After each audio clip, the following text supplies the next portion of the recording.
अस्सलाम वालेकुम जी, मेरा नाम मोहम्मद अवैस है। हम राजपूत कौम से ताल्लुक़ रखते हैं। हमारा ये आबाई काम है। हमारे ख़ानदान के जो लोग हैं बड़े, वो भी यही काम करते थे। ये उमर हयात महल है, इस पे जो पहले बना है ये हमारे बुज़ुर्गों ने ही बनाया है। अभी हम उनकी औलाद में और हम बना रहे हैं। ये तकरीबन 100 साल हो गया उमर हयात महल को बने हुए।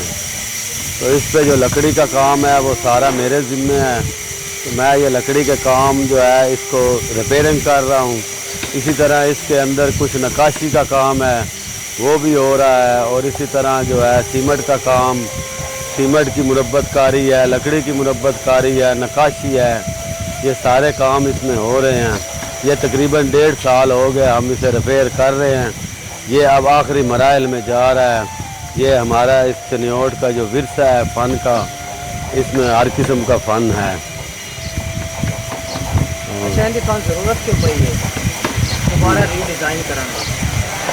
ये साडा जो ना सारा गल के खराब होंदा पिया है सारा। ये बहुत अच्छी चीज़ बनी हुई है, बहुत फन का शाकार बनया है, सारा खराब होंदा जांदा है। इस वास्ते दोबारा इन बनाया जा रहा है। लकड़ी का जो काम होया किहड़े आर्ट का काम होया, किस टाइप? ये मुगलिया आर्ट है जी, मुगलिया आर्ट च सारा काम होया है। हाँ जी, मुगल दौर मतलब कि कोई आर्ट का नाम नहीं है? मुगलिया आर्ट है इसका नाम, मुगलिया आर्ट का नाम है। ये मुगलिया आर्ट है, सारा काम होया है टोटली इदा। जी हाँ, ਇਹਦੇ बैक ਜਿਹੜਾ ਉਹ बैक साइड बनी हुई है। जी हाँ। ਹੁਣ कितना टाइम ਲੱਗਿਆ ਉਸੇ ਦੇ ਬਣਾਉਣ? ਇਹ ਉੱਤੇ ਜਿਹੜਾ ਝਰੋਕਾ ਹੈ ਨਹੀਂ ਉਹ ਜਿਹੜਾ ਵੇਚ ਹੈ ਜੀ, ਤੁਸੀਂ बैक साइड ਕਿਹਨਾਂ ਵੇਖ ਕੇ? जी जी, ਇਹ आला ਜੀ ਹਾਂ, ਇਹ ਹਿੱਸਾ ਜਿਹੜਾ ਹੈ ਤਕਰੀਬਨ ਸਾਲ ਇੱਕ ਬਣਿਆ ਹੋਣਾ। ਸਾਲ ਲੱਗਾ। ਜੀ ਇਹ ਜਿਲੇ ਮਾਲ ਪੂਰਾ ਬਣਾਇਆ ਇਹਨੇ ਨਵੇਂ ਸਿਰੂ, ਇਹਦੇ ਤੇ 10 ਸਾਲ 50 ਕਾਰੀਗਰ ਲੱਗਾ ਰਿਹਾ।